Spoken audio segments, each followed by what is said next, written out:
Hello dear students, myself Dr. Pooja Kakade. I welcome you all to the next lecture where we are going to see some of the definitions of microbial control agents. Now, what are microbial control agents? These are antimicrobial agents. As the name suggests, they are the agents or they are the chemicals or they are the processes which will be used to either minimize or to kill microbial life forms. Now those life forms can be bacteria, fungi, viruses, or as in case of sterilization, even spores. So these are antimicrobial agents. Now in today's lecture we are going to see only definitions and examples of those particular processes or agents. Now let us begin our lecture with sterilization. Sterilization is a process where complete elimination of all life forms, basically microbial life forms, will be carried out. As microbial life form includes bacteria, fungi, viruses and endospores. These will be killed or these will be eliminated in sterilization. Now sterilization, this word steriles is derived from a Latin where it means for barren. So what happens in sterilization? In sterilization, all microbial life forms are killed or eliminated. Now what are the different mechanisms by which this sterilization is achieved? Now it can be achieved either through physical means such as heat, or it can also be achieved using certain chemical agents. Now sterilization where chemical agents are used, those chemical agents or those chemicals are referred as sterilant. स्टेरिलंट म्हणजे असे chemicals ज्याद्वारे आपण स्टरिलायझेशन करतो. स्टरिलायझेशन काय असते? स्टरिलायझेशन म्हणजे एखाद्या ऑब्जेक्टवरून किंवा एखाद्या इन्व्हायरमेंटमधून मायक्रो ऑर्गॅनिझम्स समूळ नष्ट करणे. मग ते मायक्रो ऑर्गॅनिझम्स बॅक्टेरिया असू देत, फंजाय असू देत, व्हायरसेस असू देत किंवा स्पोर्ससुद्धा असू देत.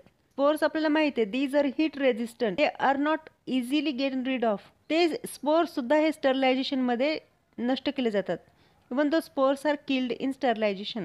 As we have seen just now, this sterilization can be achieved using certain physical processes or it can be carried out using certain chemicals. Now those chemicals either can be gaseous state or those can be in liquid state. असे स्टरिलायझेशन ज्यामध्ये जे स्टेरिलंट असतात हे liquid स्टेटमध्ये असतात त्याला म्हटलं जातं लिक्विड स्टरिलायझेशन. आणि असे स्टरिलायझेशन जिथे की स्टेरिलंट हे गॅसेस फॉर्ममध्ये वापरले जातात त्याला म्हटलं जातं गॅसियस स्टरिलायझेशन. आता आपण बघूयात काही फिजिकल मेथड स्टरिलायझेशनच्या. आता यामध्ये एकतर हीट वापरले जाऊ शकते. हीटमध्ये मग मॉइस्ट हीट वापरले जाते की ड्राय हीट, त्यानुसार ही स्टरिलायझेशनचे प्रकार आहेत. ऑटोक्लेव्हमध्ये आपण मॉइस्ट हीट वापरतो तर हॉट एअर ओव्हनमध्ये आपण ड्राय हीट वापरतो. Filtration, irradiation, sound wave vibration आणि फ्रॅक्शनल स्टरिलायझेशन, त्यालाच टिंडलायझेशन म्हणतात. हे स्टरिलायझेशनचे इतर प्रकार आहेत. इथे काय आहे, जे काही स्टरिलायझेशन केले जाते ते मेकॅनिकल किंवा फिजिकल वेने केले जाते. इथे कुठल्याही प्रकारचे केमिकल्स नाही वापरलेत. फिल्ट्रेशन, इरेडिएशन, आता इरेडिएशनमध्ये एकतर आयोनायझिंग रेडिएशन वापरले जातील किंवा नॉन आयोनायझिंग रेडिएशन वापरले जातील, म्हणजे UV रेज वापरले जातील किंवा गॅमा रेज वापरले जातील, त्याद्वारेही स्टरिलायझेशन केले जाते. साऊंड वेव्ज वापरूनही स्टरिलायझेशन केले जाते, म्हणजे complete microbial life forms kill होतात. Fractional sterilization, tyndallization is also an example of sterilization. तर केमिकल स्टरिलायझेशनचे कोणते दोन प्रकार आहेत, गॅसियस स्टरिलायझेशन आणि लिक्विड स्टरिलायझेशन. आता आपण इथे पाहू शकतो की स्टरिलायझेशन हे हीट स्टरिलायझेशन जेव्हा असते त्यावेळी हाय टेम्परेचर वापरले जाते स्टरिलायझेशन कॅरी आउट करण्यासाठी. तर याच्या विरुद्ध जिथे की स्टरिलायझेशन हे हाय टेम्परेचर न वापरता केले जाते त्याला म्हणतात cold sterilization. So what is cold sterilization? Cold sterilization is a process in which sterilization is carried out at low temperatures with the help of either chemicals or using filtration or using radiation and all other means, but excluding this heat or high temperature. High temperature न वापरता जे काही स्टरिलायझेशन केले जाते त्या सर्वांना cold स्टरिलायझेशन म्हणतात. आता याच्या नावातच आहे कोल्ड स्टरलायझेशन. इथे जे काही तुम्ही ऑब्जेक्ट स्टरलाइज करायचा असेल त्याला तुम्ही हाय टेम्परेचरची ट्रीटमेंट देत नाही आहात. जसं की ऑटोक्लेवमध्ये असेल किंवा हॉट एअर ओव्हनमध्ये असेल, आपण मायक्रो ऑर्गॅनिझम्स कसे किल करतो, त्यांना हाय टेम्परेचरला आपण त्याची ट्रीटमेंट देतो. पण कोल्ड स्टरलायझेशनमध्ये we use either filtration or either radiations, sound waves, or we use certain chemicals. Now all these are comes under this cold sterilisation. केव्हा वापरतो आपण कोल्ड स्टरलायझेशन? तर कोल्ड स्टरलायझेशन हे असे प्रोडक्ट स्टरलाइज करण्यासाठी वापरले जाते जे की हीट सेन्सिटिव्ह आहेत किंवा ज्यांच्यामध्ये जर तुम्ही हाय टेम्परेचरची त्यांना ट्रीटमेंट दिली तर त्यांच्यामध्ये असे जे काही इन्ग्रेडियंट्स आहेत either they will get denatured or they will become inactive. So all those heat sensitive ingredients or products which are having heat sensitive ingredients are subjected to cold sterilization. उदाहरण सांगायचं झालं तर फार्मास्युटिकल प्रोडक्ट्स किंवा eye drops जे असतील त्यांना heat sterilisation न करता कोल्ड स्टरलायझेशन केले जाते. So this was all about sterilization. Now let us see disinfection. Now disinfection is also a process where all microbial life forms are killed, but they are unable to kill these bacterial spores. स्टरलायझेशनमध्ये आपण पाहिलं होतं all microbial life forms including spores, bacterial spores are killed. पण डिसइन्फेक्शनमध्ये bacterial spores हे किल केल्या जाऊ शकत नाहीत. So disinfection reduces the number of viable microorganisms, but it does not eliminate all pathogens, especially bacterial spores. Now how does this work? In sterilization we have seen it either kills the stale structures or it will denature proteins. Similarly in disinfection cell membranes are disrupted. कुणाचे sale membrane? हे जे काही मायक्रोऑर्गॅनिझम्स आहेत त्यांचे sale membrane एकतर डिस्रप्ट केले जातात, rupture केले जातात किंवा त्यांचे जे काही प्रोटीन्स आहेत ते डिनॅचर केले जातात किंवा त्यांचे सेल्युलर कंपोनंट्स हे ऑक्सिडाइज होतात. कशामध्ये? डिसइन्फेक्शनमध्ये. आता डिसइन्फेक्शन ही कुण्या ऑब्जेक्टसाठी वापरतात? तर disinfection is a process of we can say microbial control which is applied on inanimate objects. म्हणजे नॉन लिव्हिंग थिंग्सला क्लीन करण्यासाठी, ज्यांच्यावरचा मायक्रो ऑर्गॅनिझम्स रिमूव्ह करण्यासाठी, किल करण्यासाठी डिसइन्फेक्शन प्रोसेस वापरतात. So disinfectants are agents. Disinfectants are agents. They are basically chemicals which are used to carry out disinfection, normally used only on an inanimate objects. जसं की microbiology लॅबमध्ये जेव्हा केव्हा आपण inoculation करायचं असेल तर पहिली स्टेप काय असते? टेबल जो असतो तो आपण काय करतो? डिसइन्फेक्ट करून घेतो. Use alcohol or Dettol for disinfection of that table top. Okay. So other examples of disinfectants are chlorine, bleach, phenolic compounds. Now let us see levels of disinfection. आता डिसइन्फेक्शनमध्ये आपण काय बघितलं होतं? एन्ड्रोस्पोर्स किंवा बॅक्टेरियल स्पोर्स फक्त रिमूव्ह केले जात नाहीत, किल होत नाहीत, but it is able to remove all microbial life forms including viruses, fungi, bacteria. All these are killed in this disinfection process. आता disinfectionचे levels that ranges from low level to high level and there is intermediate level of disinfection. Low level disinfection मध्ये काय असतं? तर low level disinfection मध्ये most bacteria, few viruses and fungi are killed or those are eliminated, but it will not be able to remove spores.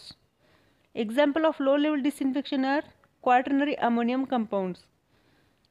Intermediate level disinfection मध्ये काय असतं? तर इथे Mycobacterium tuberculosis can also be killed and viruses and fungi they are killed. Now alcohol that comes under intermediate level of disinfection. It is applied on inanimate objects to remove all these microbial life forms, but again it will not be able to remove spores. Now what are high level disinfection? In high level disinfection, most pathogens including all bacteria, viruses, fungi, but excluding these spores remove होतात का तर नाही. So in disinfection, spores will not be removed. Examples of high level disinfection are glutaraldehyde and hydrogen peroxide. Now let us see next antimicrobial agent, which is antiseptic. काय असतात antiseptics? These are chemical agents which are used to prevent infection. कसे infection ते prevent करतात? By inhibiting microbial growth on living tissue. Now this is difference between disinfection and antiseptic. काय बघितलं होतं आपण डिसइन्फेक्शनमध्ये? It is also used to inhibit or kill all microbial life forms except endospores. Antiseptic is also a chemical agent or process where all microbial life forms are inhibited, but it is applied on living tissues such as skin or mucous membrane. So it is applied on animate objects. Disinfection is carried out on usually on inanimate objects. Now what is mechanism of this antiseptic? Again, it denatures proteins or it inhibits the metabolic process of microorganisms and inhibits their growth. Now because they must not destroy too much host cell, antiseptics are generally not as toxic as disinfectants. Disinfectants are toxic, and that is why they are not applied on living tissue. They are not applied on animate objects such as skin or mucous membrane, because disinfectants are prepared in such a way so as to remove a broader range of microorganisms. ते बॅक्टेरियालाही किल केलं पाहिजे त्यांनी, फंजायला, व्हायरसेसलाही किल केलं पाहिजे. पण अँटीसेप्टिकमध्ये तसं नाही आहे. Antiseptic here that toxicity is reduced to such an extent that it will not cause harm to this living tissue, and that is why these are applied on animate objects or living tissue. What are examples of antiseptic agents? Iodine based agents, जसं की iodine असेल, जखम clean करण्यासाठी, साफ करण्यासाठी आपण जो iodine वापरतो, किंवा हायड्रोजन पेरॉक्साइड आहे. Those are examples of antiseptic agents. Now let us see next antimicrobial agent, and which is a sanitizer. कोरोनाच्या काळामध्ये आपण सॅनिटायझरची जास्त प्रचलित झालो. तर काय असतं सॅनिटायझर्स? सॅनिटायझर्स हे असे केमिकल्स आहेत जे की मायक्रोबियल नंबर एखाद्या ऑब्जेक्टवरचा कमी करण्यासाठी, सेफ लेवल इतका कमी करण्यासाठी वापरले जातात. आता ती जी प्रोसेस आहे ज्याद्वारे मायक्रोबियल लोड हा कमी केला जातो त्याला म्हणतात sanitisation. So what is sanitisation? In sanitisation microbial population is reduced to levels that are considered safe by public health standard. Public health स्टँडर्डने तो जो मायक्रोबियल लोड आहे तो सेफ त्या लेवलला येईल इतका तो मायक्रोबियल लोड कमी केला जातो. आता ही जी प्रोसेस आहे sanitization, it is achieved through agents, chemicals which are called as sanitizers. काय असं sanitizers? They reduce the microbial numbers on surfaces or objects to safe levels as per public health standard. Now what is mechanism by which these sanitizers reduce microbial load? Now they target cell membrane of microorganisms or they inhibit metabolic path of microorganisms. Now what are examples of sanitizers? Alcohol based hand sanitizers आहेत किंवा chlorine based hand sanitizers आहेत. आता हे जे काही sanitizers आहेत फक्त हातच क्लीन करण्यासाठी वापरले जातात का? तर नाही. Those sanitizers are also used in restaurant for cleaning glasswares, china, that means some porcelain dishes. It is a type of dishware, okay. Tableware, these are also subjected to sanitization, which is intended to lower microbial counts to safe public health level and minimize the chances of disease transmission from one user to another. तर जे काही ग्लासवेअर्स आहेत, टेबलवेअर आहे, ते clean करण्यासाठी हॉटेलमध्ये सुद्धा, रेस्टॉरंटमध्ये सुद्धा हे सॅनिटायझर्स वापरले जातात. तर सॅनिटायझरमध्ये आणि डिसइन्फेक्टंट किंवा अँटीसेप्टिकमध्ये काय फरक आहे? तर सॅनिटायझर्स हा फक्त मायक्रोबियल लोड कमी करतो. They are not able to kill microorganisms, okay. In disinfection or in antiseptic, those agents are able to kill microorganisms, but sanitizers are inefficient in killing of microorganisms. ते फक्त मायक्रोऑर्गॅनिझम्स एका सुरक्षित लेवलपर्यंत, म्हणजे ज्यापासून diseases होणार नाहीत इतक्या लेवलपर्यंतच ते कमी प्रमाण त्यांचं करतात. But they are not able to kill or eliminate microorganisms. Now there is a modification of disinfection and antisepsis.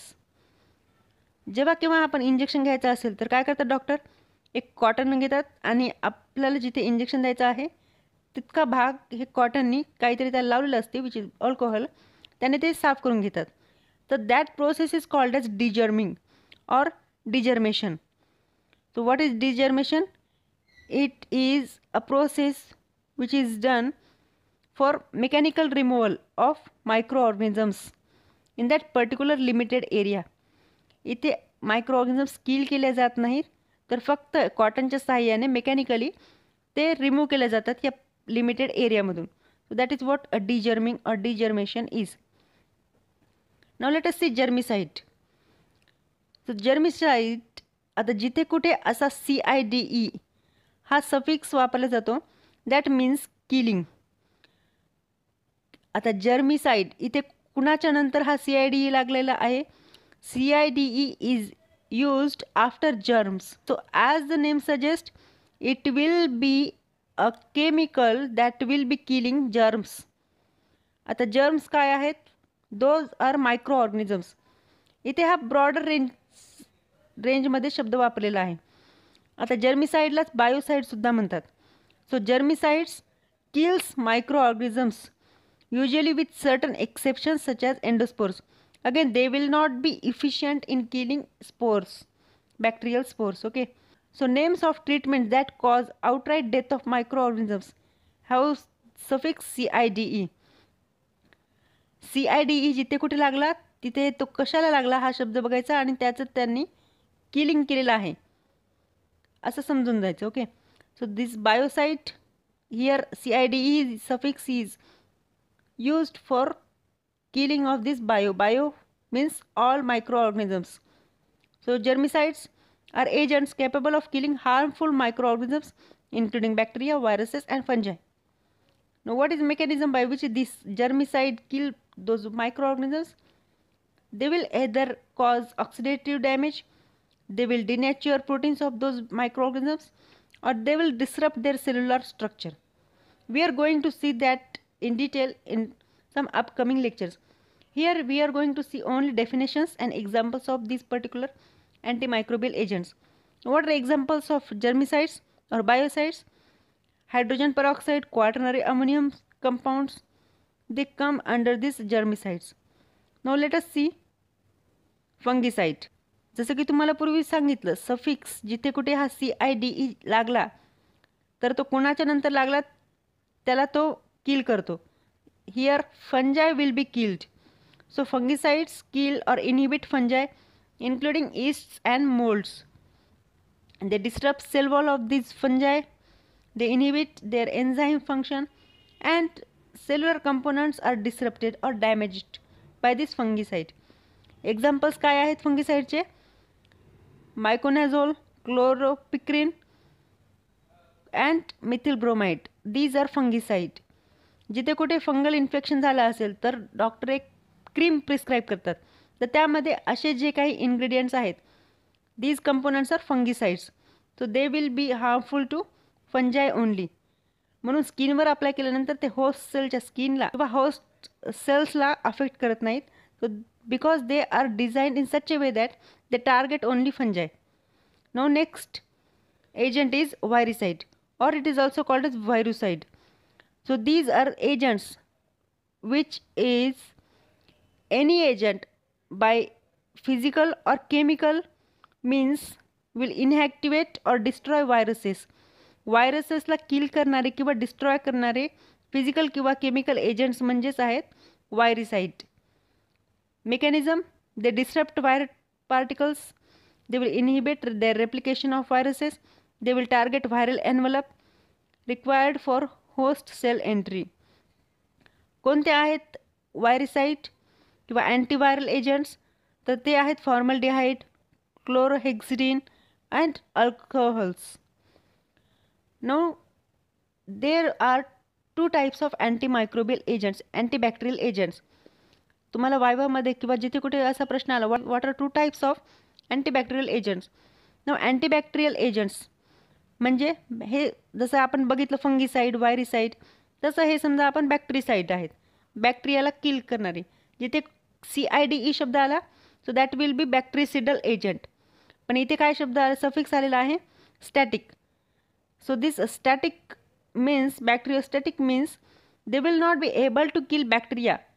They will only inhibit bacterial growth and reproduction without killing them. So there are 2 types of antimicrobial agents. First one is bacteriostatic agent and second one is bactericidal agent. यानंतर आपण bactericidal agent पाहणार आहोत. What are bacteriostatic agents? Bacteriostatic agents are antimicrobial agents which inhibits bacterial growth and reproduction, but they are inefficient in killing them. ते त्यांना किल करतात का बॅक्टेरियाला? नाही, ते फक्त त्यांची ग्रोथ थांबवतील. जे काही बॅक्टेरिया मल्टिप्लाय होत होते झालेले आहेत त्यांना ते किल करणार नाहीत, पण जे काही पुढे होणार नाहीत, ग्रोथ पुढे रेप्लिकेट होणार नाहीत, त्याची काळजी घेतात हे bacteriostatic agents. So they interfere with bacterial metabolism and protein synthesis of bacteria. मग कुठले ड्रग्स आहेत जे की बॅक्टेरियोस्टॅटिक आहेत? तर टेट्रासायक्लिन आहे, सल्फोनामाइड्स आहेत, क्लोरामफेनिकॉल आहेत. These are bacteriostatic agent. ते काय करतात? ते only inhibit bacterial growth, they do not kill bacteria. Next bactericidal agent. Bactericidal agent म्हणजे बॅक्टेरियोसाइड. आता साइड हा सफिक्स लागला म्हणजे ते कुणाला किल करतील? they will be killing bacteria. So bactericidal agent are the antimicrobial agents that kill bacteria by disrupting their processes such as cell wall synthesis inhibit करतील किंवा त्यांचे न्यूक्लिक ॲसिड रेप्लिकेशनला ते डॅमेज करतील आणि बॅक्टेरियाला किल करतील. एक्झाम्पल्स काय आहेत? Penicillin. Penicillin is bactericidal drug. Penicillin and cephalosporins they are bactericidal agents. कसं किल करतात? काय मेकॅनिझम आहे? तर they cause irreversible damage to cellular structure. आता इरिव्हर्सिबल डॅमेज झालं म्हणजे एकदा समजा हा एक बॅक्टेरिया आहे ज्यावर हा पेनिसिलिन ॲक्ट झाला. The penicillin affects cell wall synthesis of that bacteria. आपल्याला माहिती आहे बॅक्टेरियल सेल वॉल कशाने बनलेली असते? पेप्टिडोग्लायकेन. तर पेनिसिलिन हे पेप्टिडोग्लायकेन सिंथेसिस होऊ देत नाही. त्यामुळे काय होतं? हे जे काही बॅक्टेरिया आहेत जेव्हा ते मल्टिप्लाय होतील त्यावेळेस ते सेल वॉल सिंथेसिस होणार नाही. As a result they will be killed. So that causes irreversible damage. हे irreversible आहे म्हणजे एकदा डॅमेज झाला सेलला तर ती परत ओरिजिनल स्टेटमध्ये किंवा जी काही बॅक्टेरियल सेल होती that will not be able to regain its structure. This is what mechanism of bactericidal agents. Now let us see summary of all these antimicrobial agents or we can call them as microbial control agents. काय काय बघितलं आपण आजच्या लेक्चरमध्ये? We have seen sterilization. काय असते स्टरलायझेशनमध्ये? All micro organisms will be killed including spores. Examples autoclaving असेल किंवा रेडिएशन इरेडिएशन असेल. Here cell structures are disrupted, proteins are denatured. Next was disinfection. What happens in disinfection? Most pathogens are killed. It also kills all micro organisms but exception of spores. Spores are not killed in disinfection. Example of bleach and alcohol. Antiseptic. Antiseptic were applied on living tissues. So target are animate objects and again they will be inhibiting metabolism and cell membrane of those microorganisms. Examples were alcohol, chlorhexidine. Next were germicide. What does the germicide do? They kill harmful microorganisms. Examples were hydrogen peroxide and iodine. Sanitizers. Now sanitizers will not be able to kill microorganisms. They will reduce their microbial load to a safer level. Examples were chlorine based sanitizers or alcohol based sanitizers. Fungicide, as the name suggests, they will be killing yeast and molds, that is they will be killing fungi.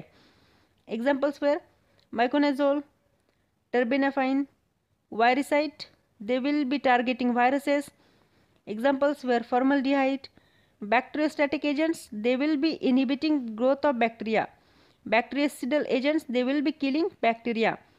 Example of bacteriostatic agents were tetracycline and sulfonamides. An example of bactericidal agents are penicillin and cephalosporins. Bacteriostatic agents काय करतात, त्यांचं mechanism काय आहे?